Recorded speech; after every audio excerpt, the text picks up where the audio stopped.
Mateus, capítulo 13, 44.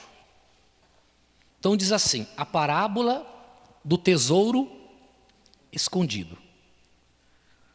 O reino dos céus é semelhante a um tesouro oculto no campo, o qual certo homem, tendo-o achado, escondeu. E transbordante de alegria, vai, vende tudo o que tem e compra aquele campo. Ponto final. Diga graças a Deus. Leia comigo agora aqui. Vamos acompanhar aqui agora no telão. Reino dos céus. A palavra reino dos céus no original é Basileia ton ouranon. É o grego da palavra reino dos céus. Basileia vem de Basileu, que quer dizer rei. Sendo assim, significa o lugar do rei ou reino. Basileia deu origem à palavra basílica, que significa casa. A Basílica de São Pedro em Roma, por exemplo, quer dizer casa de São Pedro. Amém? Então, a palavra reino de Deus significa a morada de Deus, a casa de Deus, o lugar onde Deus habita. Amém? Pode passar. Segundo o doutor em teologia, D. Archer, o reino dos céus, ou reino de Deus, também aponta para o governo de Deus no interior do homem, quando este, humildemente, deixa de ser o soberano de sua própria vida e transfere o governo de seus atos, escolhas e decisões para o Criador, permitindo que ele reine em seu lugar. Então veja, o reino de Deus, né? O reino de Deus é o local da habitação de Deus. Mas, isso literalmente, espiritualmente, ele também fala de uma outra realidade que para nós é muito importante. O reino de Deus, lembra quando o Senhor Jesus veio ao mundo? Ele veio para trazer o reino de Deus. O que João Batista dizia? Arrependei-vos, porque é chegado a vós o reino de Deus. O que exatamente ele estava querendo dizer com isso? Ele estava falando sobre o reinado de Deus na vida do ser humano. A vida do ser humano passaria a ser o lugar da habitação de Deus. Então, Deus quer reinar em nossa vida. Só que para Deus reinar em nossa vida, como disse o teólogo, D. Archer, para Deus poder reinar na nossa vida, nós precisamos renunciar esse trono, nós precisamos renunciar à soberania da nossa vida e permitir que Deus tome lugar nesse trono da nossa vida e que Ele então passe a conduzir, a dirigir, que Deus passe a governar a nossa vida. Eu não posso sentar no mesmo trono que Deus. Não cabe os dois. Ou eu sento, ou eu saio e deixo Deus sentar. Se eu estiver sentado no trono da minha vida, então eu tomo as decisões. É o meu jeito de pensar, é o meu jeito de falar, é o meu jeito de agir, são as minhas escolhas e que Deus não se intrometa na minha vida, porque a vida é minha, eu faço dela o que eu quero. Sou soberano da minha vida. Deus, ele vai empurrar você desse trono? Sim ou não? Ele vai respeitar o seu direito de governar sua própria vida. Só que quando chega um determinado momento na nossa vida, que nós descobrimos que nós não temos capacidade para governar a nossa vida de forma a garantir a nossa felicidade, o nosso futuro, então nós renunciamos à soberania da nossa vida, renunciamos o nosso trono e cedemos o trono da nossa vida para Deus. Para que Deus, que conhece o ontem, o hoje e o amanhã, Ele tome a direção e o governo da nossa vida. E que então Deus comece a reinar. Quando nós estamos reinando, nós falamos, é assim E assim será, porque é a palavra soberana nossa. Só que quando nós saímos do trono e deixamos Deus reinar, e Deus diz, é assim, então nós também temos que aprender a nos submeter à vontade dEle. Amém? É isso que ele está dizendo, que o reino de Deus é um lugar, é um local onde Deus habita, que Paulo chama de terceiro céu. Mas o reino de Deus também é o governo de Deus na vida de todos aqueles que humildemente cedem o lugar para Deus, para que Deus então tome a frente e governe. Amém? Ficou claro isso? Sim ou não? Pode passar. Quando o reino de Deus é revelado e se estabelece no homem, se cumpre então o que foi dito pelo apóstolo Paulo. Logo, lê para mim.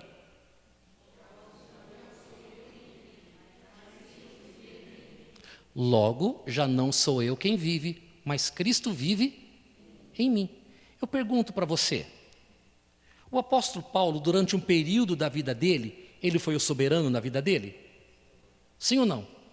Com o poder que ele tinha sobre a vida dele, com a soberania que ele tinha sobre a vida dele, a maneira dele viver estava agradando a Deus ou não? Não. Por quê? Porque ele perseguia o próprio Senhor Jesus. Ele perseguia a igreja de Jesus, ele perseguia o povo de Deus. Ele, como soberano da vida dele, achava que estava arrebentando, achava que estava fazendo a coisa certa, ele achava que estava tomando as decisões certas, ele achava que ele era o cara. Até o dia que ele encontrou Jesus e descobriu que ele estava lutando contra Deus. E aí ele renunciou ao trono dele, renunciou à soberania dele e ele cedeu a vida dele para que Deus reinasse. E quando Deus passou a reinar na vida de Paulo, então foram essas as palavras deles. Logo, já não sou eu, porque agora Cristo vive em mim. Agora tem alguém reinando em minha vida. E ele falou isso aqui nessa passagem, ó, que eu queria que você abrisse aí na sua Bíblia. Gálatas capítulo 2.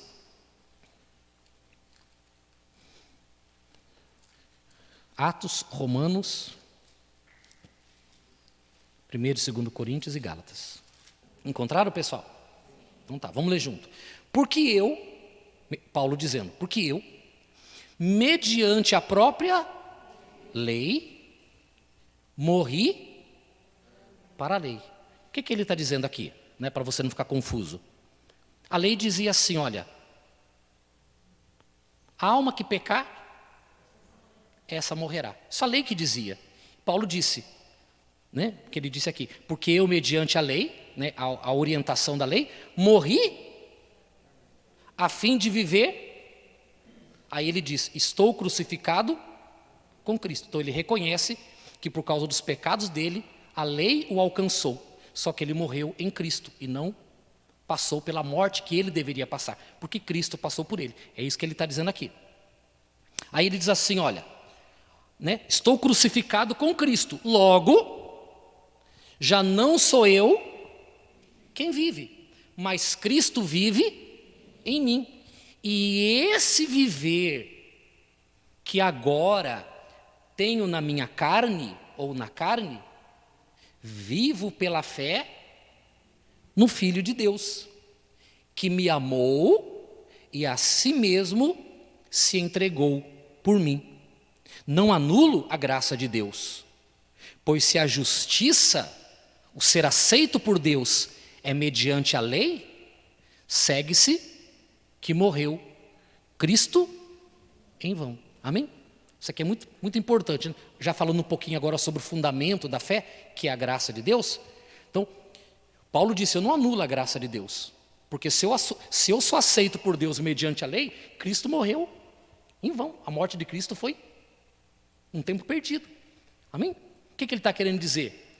que eu tenho que hoje viver pela fé em Cristo e não viver baseado nos princípios da lei. Porque se eu quiser viver nos princípios da lei, se eu achar que eu vou ser aceito por Deus na base da lei, na justificação das obras, se eu creio que eu vou ser aceito por Deus porque eu faço bem, porque eu faço caridade, porque eu ajudo o próximo, porque eu procuro obedecer à lei de Deus, porque eu faço isso, eu faço aquilo, então Cristo morreu em vão para mim. Quer dizer, toda a obra de Cristo que foi me representar e me substituir, perdeu totalmente o sentido, porque Cristo veio fazer por nós algo que nós não poderíamos.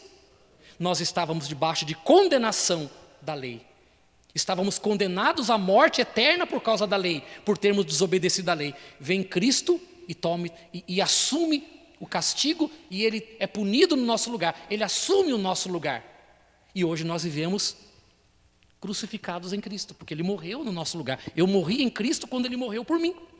Amém? Estou morto para a lei. Então, se eu estou morto para a lei, se eu entendo que Jesus morreu pelos meus pecados, agora já não sou eu mais quem vive. Porque quando eu vivia para mim, me levou para a cruz. O viver para mim me levou para o castigo.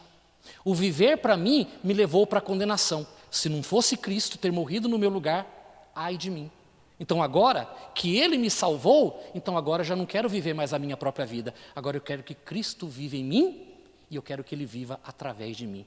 Porque esse viver que agora eu tenho na minha carne, eu tenho para Deus. Então agora Cristo reina em minha vida. É isso que Ele está dizendo. Ele cedeu o espaço da vida dele que pertencia a Ele, e Ele cedeu o espaço da vida dele agora a Cristo, para que Cristo seja o rei da vida dele. Então, Cristo sendo rei, não há mais que questionar a palavra do rei, não há mais que confrontar a palavra do rei, não há mais agora que analisar a palavra do rei, não há agora que julgar a palavra do rei. Agora é sim, senhor, e não, senhor. Porque agora nós estamos submetidos a um outro rei, que não somos mais nós mesmos, mas o nosso rei eterno. Diga graças a Deus. Ficou claro? Sim ou não? Então tá bom, pode passar. Vamos voltar lá em Mateus. Vamos voltar lá. Mateus 13, 44. Vamos ler de novo para pegar o raciocínio.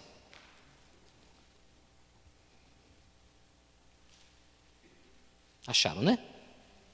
Então diz assim, olha, o reino dos céus, né? O reino dos céus, Basileia, Tão, Oranos, é semelhante a um tesouro oculto na onde? No campo. Você sabe o que significa? Qual é a palavra grega para campo? Campo de lavoura. Sabe qual é? Agro. Quando você ouvir falar agronegócio, negócio do campo, negócio da lavoura. Então a palavra agro é uma palavra grega que quer dizer campo. Agronegócio, negócio do campo. Bom, aqui diz assim, o reino dos céus é semelhante a um tesouro. A palavra tesouro, no original, tesauro, que quer dizer um depósito de objetos de grande valor, uma arca ou baú repleto de joias, ou ainda uma mina de pedras preciosas. Seja como for, trata-se de uma grande, faltou um azinho ali, né? Trata-se de uma grande riqueza. Então, a Bíblia diz que o reino dos céus é semelhante a um tesouro oculto no campo, o qual certo homem, tendo achado, fez o quê? O escondeu. E transbordante de alegria, vende tudo que tem e compra aquele campo. Preste atenção. Aquele tesouro estava evidente? Estava evidente? Não, estava oculto. Aquele tesouro estava oculto. A Bíblia não fala qual era o tesouro, se era uma arca, se era uma mina, mas era um tesouro, era algo de grande valor. Esse homem encontrou, mas ele poderia se apropriar daquele tesouro? Por que não, se ele encontrou? Não estava na terra dele. Aquilo não pertencia a ele. Ele havia identificado, ele havia encontrado, mas não podia tomar posse porque não pertencia a ele. O que ele fez? Foi, vendeu tudo o que ele tinha e comprou aquele pedaço de terra. Possivelmente, a Bíblia aqui não fala, mas possivelmente uma terra que talvez, olhando a grosso modo, não valeria tanto o esforço que ele fez para ter aquele pedaço de terra. Sim ou não? Talvez não valeria tanto. Talvez as pessoas até não entendessem muito bem, ao vê-lo, abrindo mão de tudo que ele talvez construiu a vida toda, para comprar aquele pedacinho de terra. Fulano, não estou te entendendo. Você está renunciando tudo isso que você tinha como de tanto valor, você está renunciando por causa daquele pedaço de terra. Você está ficando maluco? Você está com algum problema? Você bateu a cabeça em algum lugar? Mas ele sabia o que ninguém sabia. Ele havia encontrado o que ninguém imaginava que estava lá escondido. Ele havia encontrado um tesouro. Amém? Será que não é assim também que acontece quando uma pessoa encontra o reino de Deus? Quando uma pessoa encontra o reino de Deus, ela encontra um tesouro de grande, que até então estava oculto, e que nem pertencia a ela. Por que não pertencia a ela? Porque o reino de Deus não pertencia a nós. Graças a Cristo nós podemos encontrá-lo. Nós encontramos o tesouro escondido. E esse tesouro para nós tem um grande valor. E muitas vezes, por causa deste tesouro que está oculto, que só nós vimos, muitas pessoas podem dizer assim para você: eu não te entendo, fulano. Eu não te entendo. Você era uma pessoa assim, assim, assim. Hoje você é uma pessoa diferente. Né? Hoje você é uma pessoa que eu olho para você, às vezes você está lendo a Bíblia, está orando, vai para a igreja. Antigamente você só queria saber de farra, de bagunça, de baderna. Você só queria saber de viver a tua vida. Você era uma pessoa orgulhosa, você era uma pessoa arrogante, você era uma pessoa insuportável. Hoje você se tornou uma pessoa tão grande. O que está acontecendo? Ah, porque eu encontrei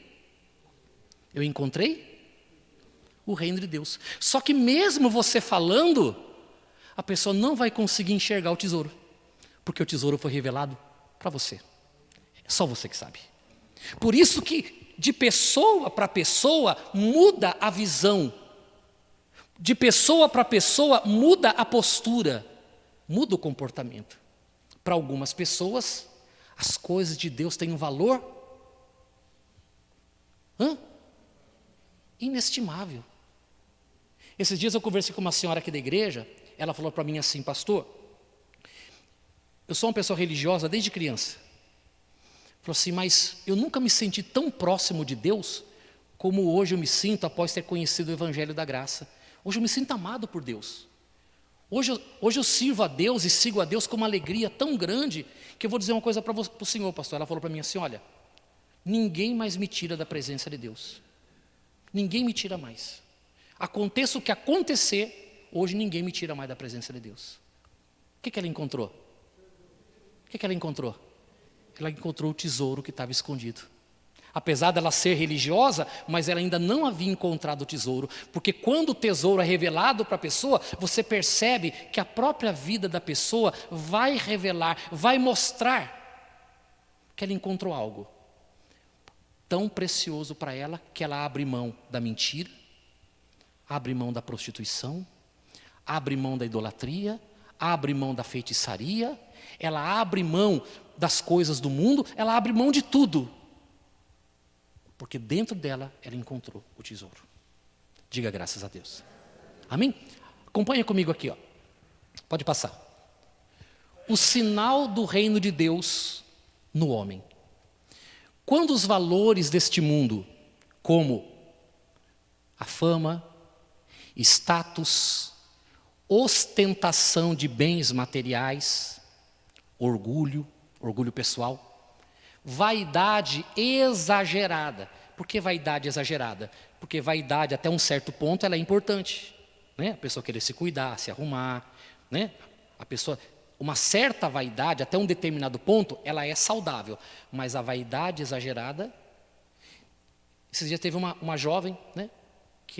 Uma jovem bonita, que decidiu fazer não sei se foi uma lipoaspiração, porque tinha 1 milésimo de gota de gordura na cintura. Morreu na mesa de cirurgia.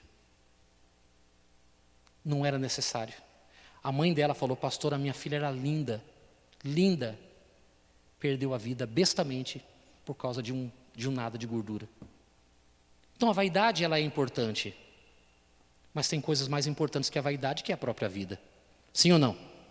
É ou não é verdade? Então, se cuidar e pintar o cabelo, enfim, se cuidar, cada um cuida como acha que pode e que deve. Não tem nenhum problema. Só tem que tomar cuidado para que essa vaidade não esteja dando sentido para a tua vida, razão para a tua vida. Muitas vezes a pessoa, ela não está se cuidando, ela está procurando um sentido para a vida. E é aí que está o grande problema. Porque aí nunca para. Arruma aqui, tem que arrumar ali depois arruma lá. Daqui a pouco você encontra a pessoa na rua, a pessoa te cumprimenta e você fala assim: tudo bem, senhora? Não conhece. Sou eu quem? Fulano. Não parece, mas você? A prova disso, desculpa falar dela, tá? A prova disso é a Gretchen. É ou não é? Sim ou não? Não conhece. A pessoa, ela puxa daqui, estica dali, põe para lá, tira daqui, bota aqui, e daqui a pouco você não conhece uma pessoa, não parece mais a mesma pessoa. Mudou completamente. Quer dizer, a pessoa está até deixando de ser quem é, né? Por causa da vaidade. Então, a vaidade até certo ponto é importante, mas depois de um certo ponto ela vai se tornando algo que vai destruindo a pessoa e não mais trazendo conforto para ela. Então, orgulho pessoal, vaidade exagerada, etc., dão lugar, deixa eu ler de novo. Quando os valores deste mundo, como a fama, status, ostentação de bens materiais, orgulho pessoal, vaidade exagerada, dão lugar à simplicidade, humildade, fraternidade, ao perdão e à reconciliação, e quando no coração já não se encontra mais lugar para ressentimento e vingança, então esse é o sinal que o homem encontrou o reino de Deus. Amém? Coisas que eram de tanto valor para você, coisas que eram tão importantes para você, coisas que você dizia assim: eu não abro mão disso. Quando você encontra o reino de Deus, você abre mão daquilo. Você se desprende daquilo, você se desliga daquilo. Porque você passa agora a ter dentro de você uma razão diferente para a sua vida, uma motivação diferente para a sua vida. A sua vida agora tem um sentido diferente. Coisas que você julgava tão importante, você abandonou. Abandonou por quê? Porque agora você encontrou algo superior a tudo aquilo que você julgava tão importante, que passa a ser mais importante que a família, passa a ser mais importante que o marido, passa a ser mais importante que a esposa, mais importante que os filhos, mais importante que a aparência, mais importante que o status, mais importante que os aplausos. A pessoa, ela é mudada, ela é transformada. Amém? Por quê? Porque essa revelação do reino de Deus, que é um tesouro, é algo espiritual. E não acontece para todos que vêm à igreja, acontece para aqueles que, por alguma razão, querem conhecer a Deus de fato e de verdade, querem dar lugar para Deus em sua vida, querem renunciar o seu próprio trono para que Deus reine através dela. Quando a pessoa diz assim: olha, eu não quero mais ser dono da minha vida, não, eu quero que Deus agora reine na minha vida. A essas pessoas é revelado o reino dos céus. Amém? Então, para a gente poder concluir, o reino dos céus, ele é comparado a um tesouro escondido que o homem encontrou no campo. E ele vende tudo que ele tem por causa daquele tesouro. Amém? Porque ela dá valor àquilo. Então, a característica de uma pessoa que encontrou o reino de Deus é justamente esse. Ela se desprende. Ela não quer mais as coisas do jeito dela, ela quer que as coisas sejam do jeito de Deus na vida dela. Ela quer se submeter à vontade de Deus, ela quer que a vontade de Deus se cumpra na vida dela. Se torna uma pessoa amiga, fraterna, simples, sem muita vaidade. Ela se torna uma pessoa diferente, uma pessoa que você passa a ter gosto de viver com aquela pessoa. Não fala mais palavrão, não xinga, não tem ressentimento. Quando acontece algo na vida dela ruim, ela fala assim: olha, eu vou deixar isso para lá, eu não vou deixar isso entrar no meu coração, eu vou poupar o meu coração, meu coração não tem mais lugar para esse tipo de sentimento. Você entende, pessoal? Tem algo que você olha para aquela pessoa e você fala assim: rapaz, como essa pessoa mudou. Que mudança, como que ela está tão diferente? Ela está tão diferente porque ela está abrindo mão das coisas do mundo porque ela encontrou algo mais precioso. Ela encontrou o reino de Deus. Diga graças a Deus. Dê uma salva de palmas para Jesus.